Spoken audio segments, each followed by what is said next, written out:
Make sure I'm not usurping anybody. Hey, everybody. Hello. I go by the name Analysis. Hiram, thank you again for gathering us together. It is always good. It's like a little mini reunion. Yeah. To see poetry family, to meet new poetry family. I'm sorry, I because of some other events, I'm just getting down here recently, so I missed so much good poetry, but still catching so much good poetry. You know, the old folk used to say, Paul, and as a matter of fact, I'm glad my brother from Duke Divinity already brought Matthew into the room. If you listen closely, you'll hear Acts 16, you'll hear Lamentations in this also. The old folk used to say, Paul and Silas, bound in jail, singing God's praise both night and day. And I hope that trump might blow me home to the New Jerusalem. I hope it does blow them home. Although seized in the marketplace of human capital. But right now, all I hear trumpeted or blustering boast about being tough on crime and misleading media made to maintain some manufactured war on drugs that keeps officials chasing the scream of those in need while ignoring their cries for help. Thus, cells swell. More dwell in him here in the land of liberty than anywhere else. Even the smallest or most repentant form of offenses could get you caught up in the maze of mandatory minimums. This mandates a story. At minimum of telling the truth, because this situation has many doing time, and time keeps on slipping into the future. We want to fly like an eagle. But all we see is the new Jim Crow in the societal cage with human rights perverted in the presence of the Most High.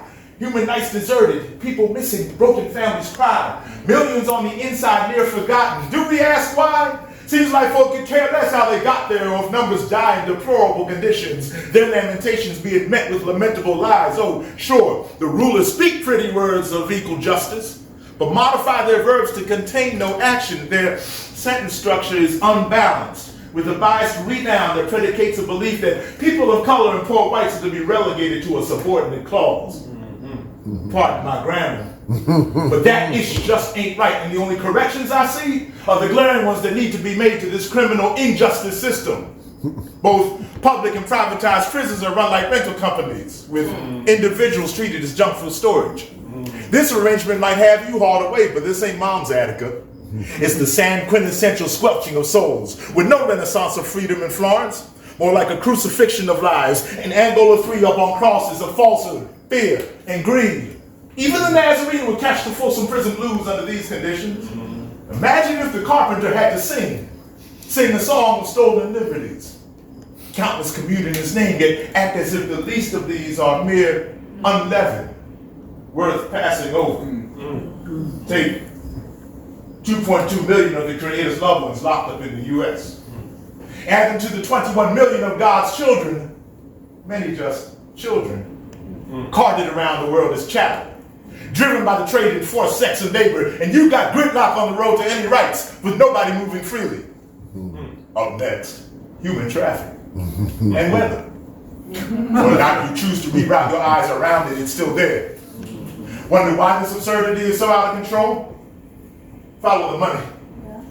The prison industrial isn't that complex when its context is clarified as corporate players monopolized like human beings, like tokens landing on go to jail. It's easier to figure when you factor in the foolishness of police districts blowing up their bookings and filling beds. See, this is slavery by any other name. Oh, wait, Howard, wait. The loophole in the 13th does call it that, doesn't it? Well, there it is. As easy as 1, 2, 3. The strikes you get before being struck out of the full roster of citizenship. Sent down to the minors, disenfranchised. You don't even get that many swings if you're the away team trying to claim the home park of the privileged. Hard-working folk forced to free their forebears' farms due to falling prices fashioned by free trade agreements, or fleeing violence fueled by arms forged in northern factories and Faustian pacts between Al Federal and its nefarious friends. Thousands go through hell to get here, only to arrive in hell. Surprised? Well, you won't hear tell of this too much out. Welcoming government quells this, trying to keep it on the slide, but now detention is a family affair, with everyday people rounded up together then torn apart. Parents and children made separate, but equal is the pain in their hearts. They were hoping this country would want them to stay, but they discovered that even here, not everybody is a star. For them, there's no hot fun in the summertime because they got iced. So while they're made to dance to the music of orchestrated racism, they look for allies to help take them higher. The question is, Will we stand with them, doing everything we can so that their God-given dignity is respected and they can be themselves again? We are the ones who must make the earth quake. We are the trumpets that must make the wall shake with justice that opens doors and blows the captives home. Indeed, we might be the next captives. So either we lock arms with those on lockdown or our spirits languish. Our action is of seismic importance. We better not blow it. The selling of souls.